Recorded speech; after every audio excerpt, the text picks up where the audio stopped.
First thing that came to mind is just living life, just existing. I think I identify as survivor in that doing work with survivors, I'm like, oh yeah, that's me, but I never would have thought that prior. I would just be like, hey, I'm just living my life.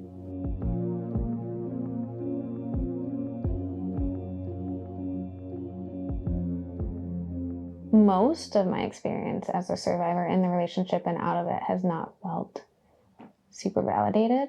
I don't know if I would say supported though, because I got support in the way people were able to give support. But I don't think people get how to give support in a way that's helpful.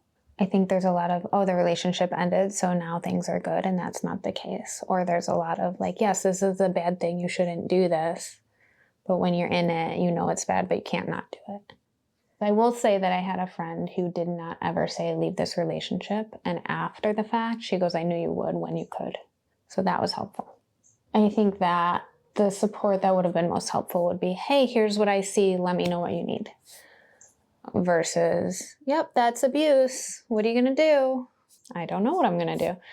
I wish there was more awareness of abuse in younger relationships. I was in my 20s, so everybody's like, oh, you're in your 20s, everybody's learning, but that doesn't mean it's not abusive. I think I grieved the relationship before I ended the relationship, so that helped me end the relationship. There were some things leading up to me leaving that I found myself checking out. When it came time to re-sign a lease, I said no, but didn't end the relationship. So I think that was more of a black and white version of grief for me. And I think that was how I, like I said, ended the relationship. But then grieving the relationship, I don't know if I did. I don't think I let myself until years later. I got into a new relationship quickly, but I did that because I grieved it while I was still in it. But even now, 6.5 years later, there's still moments where I'm like, I probably should have thought through that or felt that more or experienced that. But then I'm like, oh, is that a flashback? Is that just a memory? You can't grieve every memory. You can't grieve every aspect until it comes up. You don't know what you don't know until you need to know it. When you're in fight or flight, you don't have room for anything else. So even leaving the relationship, finding new normal, still in fight or flight, still trying to decompress. Grief still could be a bigger piece of it for me. When I was in it, getting ready to leave, and shortly after, when you do things and people are like, oh, what are your goals? How do you picture your day? Whatever. I always just said, I want to feel peace. I want to feel tranquility, comfort. So I think me working to build that in my life was my grieving process. I don't know if I've shared my experience really that much. I'll share bits and pieces like, oh yeah, my ex did this. Oh yeah, I was in an abusive relationship, but I've never sat down and told someone the story of it. And I think that would help. But going back to earlier statements, I felt like I didn't have the support. So I feel like there weren't the people to share that with. If I were around other survivors, I think that would be so healing.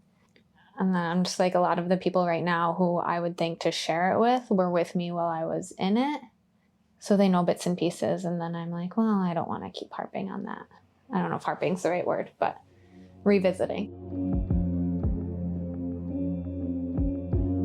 I am a very insightful person, and I'm way too in tune with my feelings to a point that I intellectualize them. And because I know why they're happening, I don't actually deal with them. So I can look at anybody and say, yes, I've been through this and this was awful and this sucked and this is all the ways it impacted me.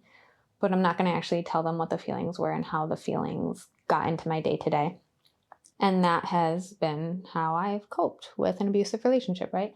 In it, out of it, all the things. So I think now that I have homeostasis, now that I have a safe place, it's like, okay, let me reflect on how I got there. And that's where my healing is. It's in that reflection and that, wow, that was a really dark time. And I've had dark times since, and they're very different.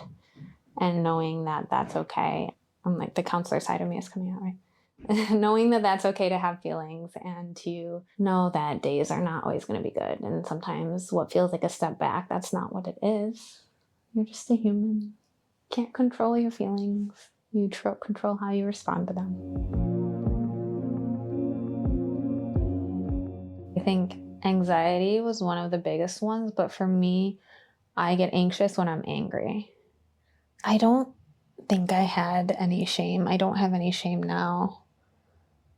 I always knew that it wasn't me. I always knew that it was him and he was him. And I think that's because I had known him since I was 14 years old. So I knew that that's who he was. I knew that when we started a relationship. And I think that's where the anger comes in, because when I started talking to him again before we got into an official relationship, I texted my friend, because last time I was like flirting with him, I told her to make sure I never dated him. And then I did. And she told me that. And I said, he's different now. So I knew that. So I think anger around me knowing that, but no shame. And like, I knew that's who he was, but I didn't know how bad it could be. And this was someone that I knew for a long time. He just knew that I was feeling feelings. And we started dating. And as most abuse, right, it starts in, I'm going to throw out all the psychology terms, that honeymoon phase, that cycle of abuse, all of this stuff. But there are certain things that I'm like, wow, that was silly that he would say or do. And then we got in a fight over like loading the dishwasher or something. And that was the first time where I was like, are all these fights, like all these fights are silly. I got in a car accident once. He knew that. It wasn't bad. He knew it wasn't bad, but he didn't answer my phone call. Didn't come pick me up. Like all of those things. And those things were adding up. And I was like, he's not picking me up because of the fight we got in the night before. And then there were two like moments where I was like, okay, this is when I gotta go. Used to drink, sometimes a lot, sometimes not a lot. And I know two separate things, right? Drinking and abuse are not the same thing, but we know they exacerbate each other. So he used to drink and he was really drunk once, and he said if I ever cheated on him, he could kill me and would know how to get away with it. And after that night, I was like, I'm not close with him anymore. Like, I am not going to be vulnerable or open or anything. And like now, years later, like, what if I hadn't? What if I hadn't? I think that's the hardest part. I think that's where the grief, I haven't had that grief. But like, what if? I'm like moving from that. It's sad because I'm like, wow, that was my life. But it's also like, wow, the life I live is so different now. And I'm so grateful for that. And I know for some people that's not the case. And it's hard to get to that point. And sometimes because I'm in such a different place, I forget how hard it was to get there. I am in the field, right? Whether it's with survivors or not, I feel like my empathy is there regardless. But I think when survivors come to me, I would not have been able to work with survivors fresh out of college, in the relationship, fresh out of the relationship. I think it's serendipitous how I got the job when I got the job. But I think it definitely gives me a level of patience that maybe other people wouldn't have. A level of that trauma-informed care that maybe is missing elsewhere. Or even just an understanding of it's not just deciding to leave and then leaving. Which I know we all say that and we can rationalize that, but like I said, that level of understanding I think is different. I think in my previous job, there were absolutely things that triggered me. Currently, I think there are things that spark a memory, but then I remember the work I did to get to where I am. And honestly, if I have a session like that, or if I meet with someone who says something that reminds me of something, I think about my bed and how every morning I just wake up and look out my window. I'm like, this is what I did. Or I'll text my partner and say, hey, really grateful for you today. Things like that. So yes, sparks memories, I don't think trigger anymore. It's not so much an affirmation for me to empower myself. It's more the gratitude for the things, even on really awful days. It's like, okay, but what felt good today? Like the other day I was literally walking up the steps in my house. I was like, hey, this is a house that I really like something like that. Or my flowers are dying, but I had flowers and I got to smell them yesterday. Like things like that. I think those are the things that keep me empowered or keep me going. And I think that comes along from my healing process. I don't like asking the people I work with in the moment, what are you grateful for? Tell me something good that happened today, things like that. Because when you're in it, you don't see it. So when I was in it, I did not have an affirmation. I did not have a mantra. I did not have something that got me through, other than it's not going to be this way forever. Like, something's going to be different eventually. And I think that's just what I remind myself. Something will be different eventually, and I'll just remember I really liked smelling the flowers. Because if you ask me what I'm grateful for on my worst day, I'm going to say absolutely nothing. Ask me tomorrow. I think what's been helpful for me, honestly, has been yoga. So I started towards the end of this relationship, and I practiced daily for a long time after the relationship. I think because it got me in my body and it got me to the emotions that my brain wouldn't let me get to. I ended the relationship when I was in my teacher training, and I don't think I would have gotten through that breakup if I didn't have my teacher training or that rigorous of a yoga practice, because I didn't cry. The only time I would cry was in half pigeon, honestly. So for me, yoga, generally movement, currently journaling, but not prompted journaling, very intentional journaling. And that I have to sit down and force myself to do. And I'll bring my journal with me almost everywhere I go, because if I have a regimented journal practice, I'm not going to do it. I have to do it when I need to, right? So those two things I think have been most helpful for me. And routine. I need a routine. I want my routine to look like waking up and just sitting in bed for a minute, making coffee, sitting outside drinking my coffee, listening to all the birds. Just slow mornings are the biggest part of what I want my routine to be like. And early bedtimes. I would like a bath every night, not just because it's frivolous and luxurious, but because that water is so comforting. Home-cooked meals all the time would be my routine. Walking, petting my dog. It sounds so boring, but it sounds so nice. That would be my routine.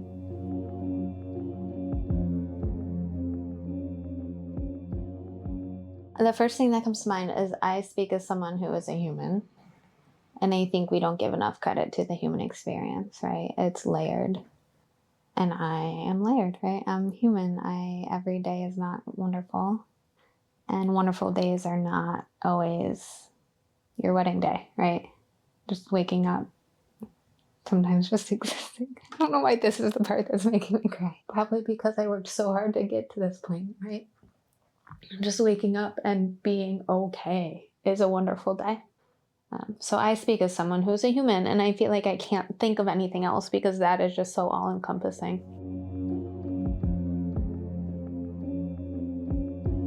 One thing I would tell someone who's healing from abuse is it might not always feel this bad every day. Don't stop talking. Don't stop talking about it. I would tell someone who's healing from abuse to keep waking up and do the next thing that feels right or feels good for you. Relearn yourself. Relearn anything that feels, again, right or good for yourself. To survivors working in the field, I would say talk about it. Don't talk about it to the survivors you're working with, but talk about it to anybody who will listen. Your boss, your coworker, your friend, your mom, your current safe, healthy partner. Just talk about it, because you have memories, you have thoughts, you have things that are sparked and triggered and all of the things. And if you don't talk about it, I mean, that's not the way to move through it. You gotta feel to heal. I think what's so detrimental in society, because things don't need to end with a pretty bow on top. Things just end, right? They just end in a way that I ended the relationship. And then I did a lot of work, and I'm still doing a lot of work, and that's never going to stop. And I don't want people to think because a relationship ends that now it's easy, because that's not the case. And I don't want people to think because I have a life that I wanted that this life is easy, because that's not the case. And the goal shouldn't be to just wake up and feel peace again, the goal should just wake up and feel a human with choice for how you want each day to go. And with or without abusive relationships, life is hard and life is messy, and life is wonderful and beautiful and mundane. And I think that is where society is failing us as a whole and not recognizing just the day to day.